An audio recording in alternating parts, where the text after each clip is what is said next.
Lei nº 8.112, de 1990, dispõe sobre o regime jurídico dos servidores públicos civis da União, das autarquias e das fundações públicas federais. Neste vídeo veremos os artigos específicos demarcados no edital do IBGE de 2021, sendo eles o artigo 116, artigo 117, artigo 118 a 126, artigo 127, artigo 132, artigo 136 a 141 e artigo 142. Título 4. Do regime disciplinar. Capítulo 1. Dos deveres. Artigo 116. São deveres do servidor. Inciso 1. Exercer com zelo e dedicação as atribuições do cargo. Inciso 2. Ser leal às instituições a que servir. Inciso 3. Observar as normas legais e regulamentares. Inciso 4. Cumprir as ordens superiores, exceto quando manifestamente. Inciso 5. Atender com presteza, a linha A, ao público em geral, prestando as informações requeridas, ressalvadas as protegidas por sigilo, a linha B, a expedição de certidões requeridas para a defesa de direito ou esclarecimento de situações de interesse pessoal, a linha C, as requisições para a defesa da fazenda pública. Inciso 6. Levar as irregularidades de que tiver ciência em razão do cargo ao conhecimento da autoridade superior ou, quando houver suspeita de envolvimento desta, ao reconhecimento de outra autoridade competente para apuração. Inciso 7. Zelar pela economia do material e a conservação do patrimônio público. Inciso 8. Guardar sigilo sobre assuntos da repartição. Inciso 9. Manter conduta compatível com a moralidade administrativa. Inciso 10. Ser assíduo e pontual ao serviço. Inciso 11. Tratar com urbanidade as pessoas. Inciso 12. Representar contra a ilegalidade, omissão ou abuso de poder. Parágrafo único. A representação de que trata o inciso 12 será encaminhada pela via hierárquica e apreciada pela autoridade superior àquela contra a qual é formulada, assegurando-se ao representado ampla defesa. Capítulo 2. Das proibições. Artigo 117. Ao servidor é proibido: inciso 1. Ausentar-se do serviço durante o expediente, sem prévia autorização do chefe imediato. Inciso 2. Retirar, sem prévia anuência da autoridade competente, qualquer documento ou objeto da repartição. Inciso 3. Recusar fé, documentos públicos. Inciso 4. Opor resistência injustificada ao andamento de documento e processo ou execução de serviço. Inciso 5. Promover manifestação de apreço ou desapreço no recinto da repartição. Inciso 6. Cometer a pessoa estranha à repartição, fora dos casos previstos em lei, o desempenho de atribuição que seja de sua responsabilidade ou de seu subordinado. Inciso 9. Velar-se do cargo para lograr proveito pessoal ou de outrem, em detrimento da dignidade da função pública. Inciso 10. Participar de gerência ou administração de sociedade privada, personificada ou não personificada, exercer o comércio, exceto na qualidade de acionista, cotista ou comoditário. Inciso 9. Atuar como procurador ou intermediário junto a repartições públicas, salvo quando se tratar de benefícios previdenciários ou assistenciais de parente até o 2º grau e de cônjuge ou companheiro. Inciso 12. Receber propina, comissão, presente ou vantagem de qualquer espécie, em razão de suas atribuições. Inciso 12. Receber propina, comissão, presente ou vantagem de qualquer espécie em razão de suas atribuições. Inciso 13. Aceitar comissão, emprego ou pressão de Estado estrangeiro. Inciso 14. Praticar usura sobre qualquer de suas formas. Inciso 15. Proceder de forma desidiosa. Inciso 14. Inciso 16. Utilizar pessoal ou recursos materiais da repartição em serviço ou atividades particulares. Inciso 17. Cometer a outro servidor atribuições estranhas ao cargo que ocupa, exceto em situações de emergência e transitórias. Inciso 18. Exercer quaisquer atividades que sejam incompatíveis com o exercício do cargo ou função e com o horário de trabalho. Inciso 19. Recusar-se a atualizar seus dados cadastrais quando solicitado. Capítulo 3. Da acumulação. Artigo 118. Ressalvados os casos previstos na Constituição, é vedada a acumulação remuneratória de cargos públicos. Parágrafo 1º. A proibição de acumular estende-se a cargos, empregos e funções em autarquias, fundações públicas, empresas públicas, sociedades de economia mista da União, do Distrito Federal, dos Estados, dos territórios e dos municípios. Parágrafo 2º. A acumulação de cargos, ainda que ilícita, fica condicionada à comprovação de compatibilidade de horários. Parágrafo 3º. Considera-se acumulação proibida a percepção de vencimento de cargo ou emprego público efetivo com proventos da inatividade, salvo quando os cargos de que decorram essas remunerações forem acumuláveis na atividade. Artigo 119. O servidor não poderá exercer mais de um cargo em comissão, exceto no caso previsto no parágrafo único do artigo 9º, nem ser remunerado pela participação em órgão de deliberação coletiva. Parágrafo único. O disposto neste artigo não se aplica à remuneração devida pela participação em conselho de administração e fiscal das empresas públicas e sociedades de economia mista, suas subsidiárias e controladas, bem como quaisquer empresas ou entidades em que a União, direta ou indiretamente, detenha participação no capital social, observando o que, a respeito, dispuser legislação específica. Artigo 120.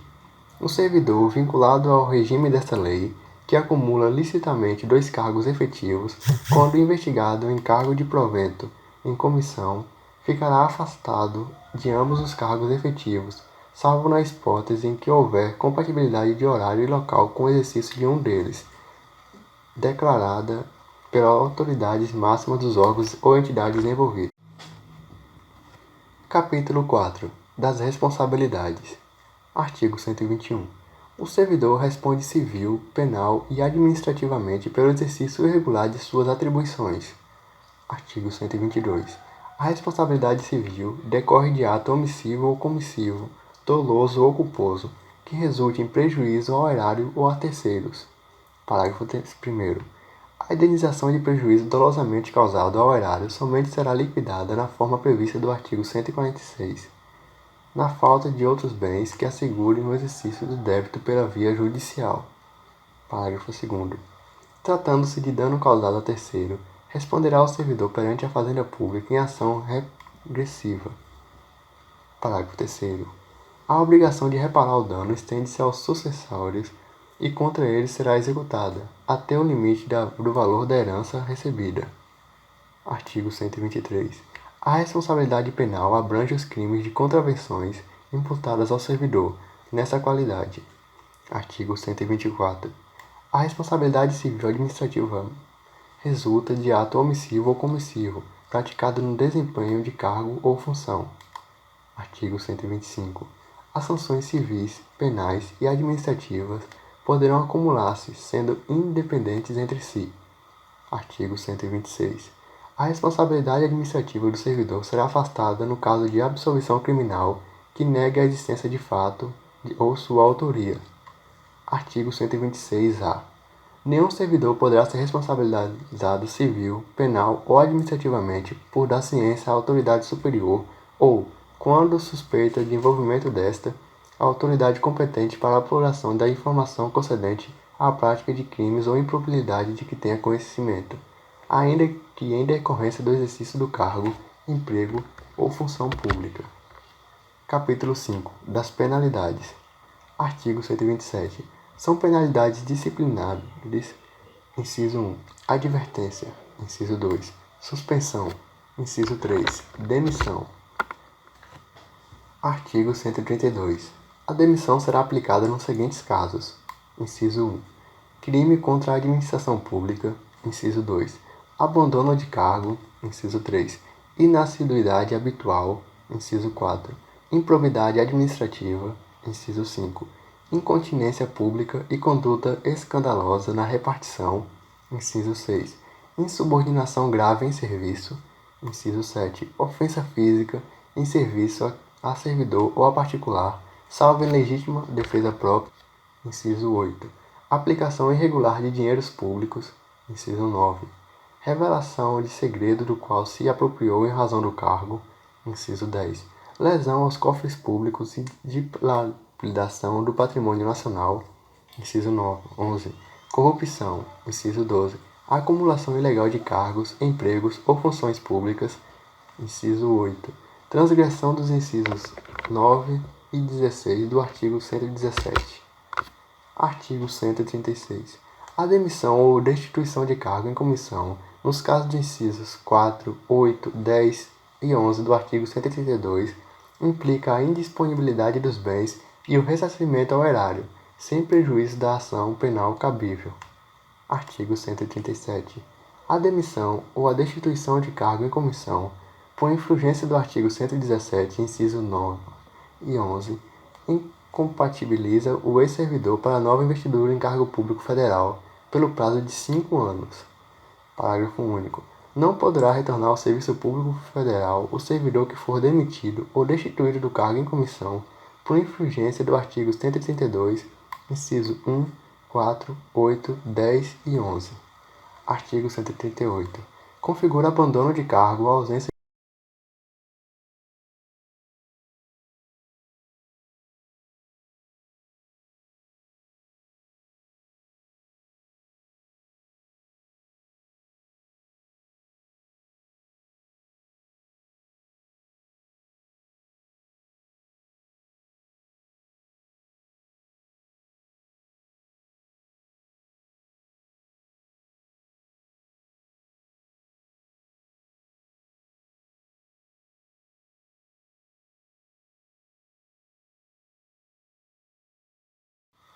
Inciso 2. Após a apresentação da defesa, a comissão elaborará relatório conclusivo quanto à inocência ou à responsabilidade do servidor, em que resumirá as peças principais dos autos, indicará o respectivo dispositivo legal, opinará, na hipótese de abandono de cargo, sobre a intencionalidade da ausência do serviço superior a 30 dias e remeterá o processo à autoridade instauradora para julgamento. Artigo 141. As penalidades disciplinares serão aplicadas, inciso 1, pelo Presidente da República, pelos presidentes das Casas do Poder Legislativo e dos Tribunais Federais e pelo Procurador-Geral da República, quando se tratar de decisões e cassações de aposentadoria ou disponibilidade de servidor vinculado ao respectivo poder, órgão ou entidade. Inciso 2. Pelas autoridades administrativas de hierarquia imediatamente inferior àquelas mencionadas no inciso anterior, quando se tratar de suspensão superior a 30 dias. Inciso 3. Pelo chefe da repartição e outras autoridades na forma dos respectivos regimentos ou regulamentos, nos casos de advertência ou suspensão até 30 dias. Artigo 142. A ação disciplinar prescreverá, inciso 1, em 5 anos, quando a infração punível com demissão, cassação de aposentadoria ou disponibilidade e destituição de cargo em comissão, em 2 anos, quando a suspensão, em 180 dias, quando a advertência. Parágrafo 1º. O prazo de prescrição começa a correr da data em que o fato se tornou conhecido. Parágrafo 2º. Os fatos de prescrição previstos em lei penal aplicam-se às infrações disciplinares capituladas também como crime. Parágrafo 3º. A abertura de sindicância ou a instauração de processo disciplinar interrompe a prescrição até a decisão final proferida por autoridade competente. Parágrafo 4º. Interrompendo o curso da prescrição, o prazo começará a correr a partir do dia em que cessar a interrupção. Bom, muito obrigado por me ouvir até aqui. Se você gostou desse vídeo, não se esqueça de curtir e de compartilhar esse vídeo e também de se inscrever no canal. Em breve teremos legislação animada, videoaulas e resoluções de questões.